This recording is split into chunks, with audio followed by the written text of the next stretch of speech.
we're all in this together. And so when you guys come into sessions or we come together in groups like this or whatever it is, everybody's bringing some kind of information through their DNA, through their own experiences, whatever it is.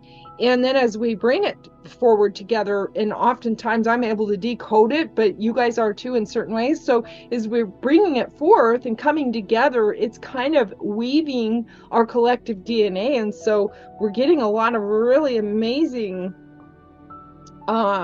information that's coming in when we work together.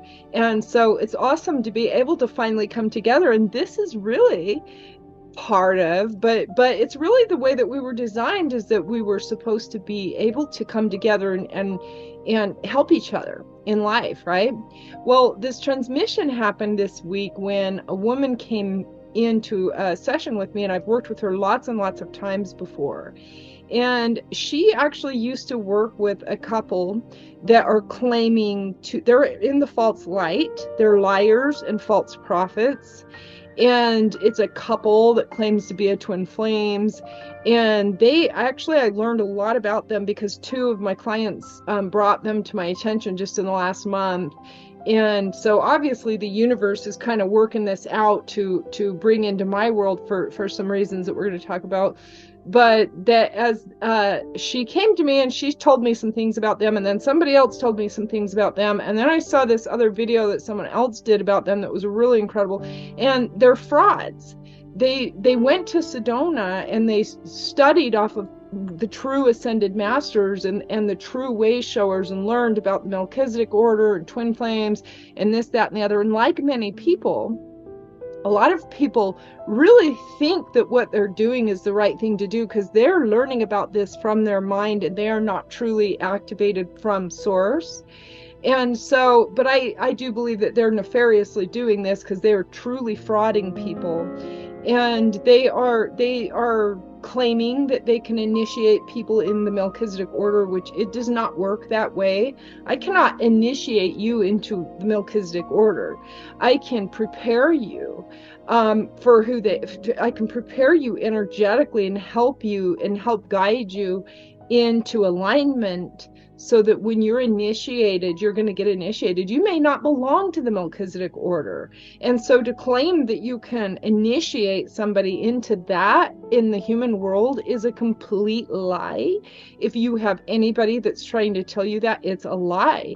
Now, sometimes we can be channeling and a guide can come in and say, yeah, we want to start initiating you. Well, they may say that to you, but that doesn't mean that you're fully initiated. And initiation happens on a deep, profound spiritual level, and it's out of this world, literally. And so these people are literally, they have a large audience. They're copycatting everything. They're really twisting the language. It sounds like everything you would hear me say or some of the others say, but it's because they're taking those words and they're mimicking them, and they're distorting them and perverting them, and they're harming people. And so the woman came into session and she was concerned about how it affected her Merkaba body to work with them, because I've talked about before that when you work with false agents, you are actually getting, in the spirit world, in the psychic world, you're getting courted by demons. That's what's happening. Okay, so they're presenting themselves that they're in the light, but in the astral realms, what's going on behind the scenes is actually harming your soul body.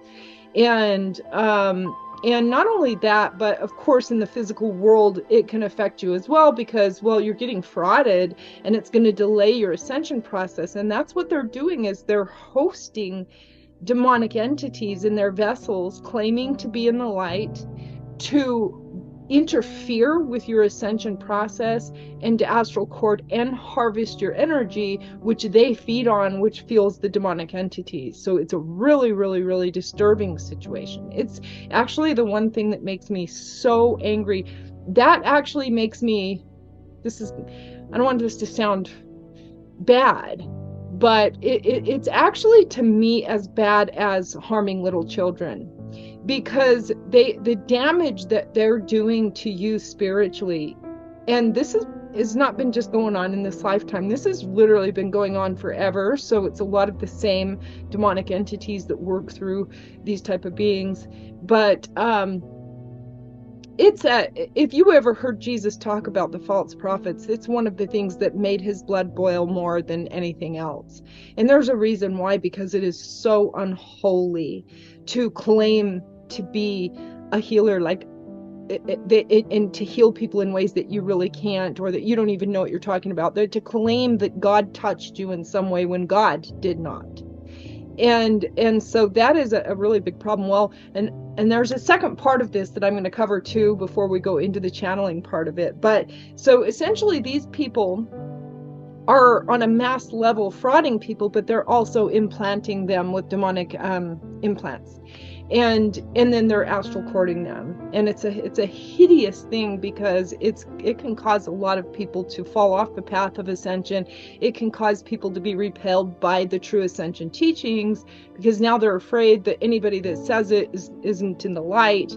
It's a very big problem.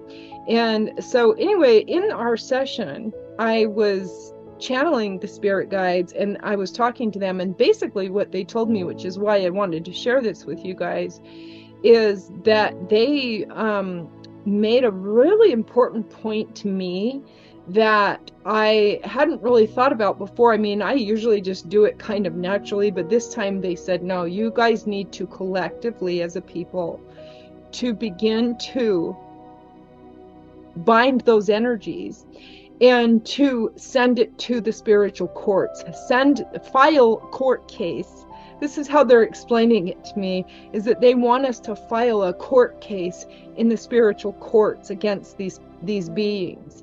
So that we are setting the intention to send it to the courts of heaven. And there are courts there, just like we have them here in certain ways, where we can file that claim with them and ask for justice to be served. But we have to consciously do it in order for it to come and manifest. It's almost like we were passively kind of, oh, karma will get them, or that kind of a thing. They're saying, no, we want you guys to collectively start to send the message to the courts of heaven that these people be held accountable. So I thought that was pretty powerful and really, really impressive, because again, it came through this woman that had worked with these people, and she was a victim of this type of a circumstance, and through her the guides brought this forth, that they want us on a collective level to really focus in on sending those energies, those people, to the spiritual courts for true spiritual justice. So if you guys run across anybody, or you experience somebody like this, or you've heard about somebody like this, take a moment in your daily lives to literally visualize those people. Visualize yourself going into a court and filling out a court case against those people and asking the courts of heaven to start to hold them accountable. And the reason why this is important isn't because we want to punish anybody, or we want to hurt people. It's because it helps them also to align with source, and what they're doing is not aligned with source. And so when we ask for court justice, or we ask for universal justice, it's actually in their highest good that happen also.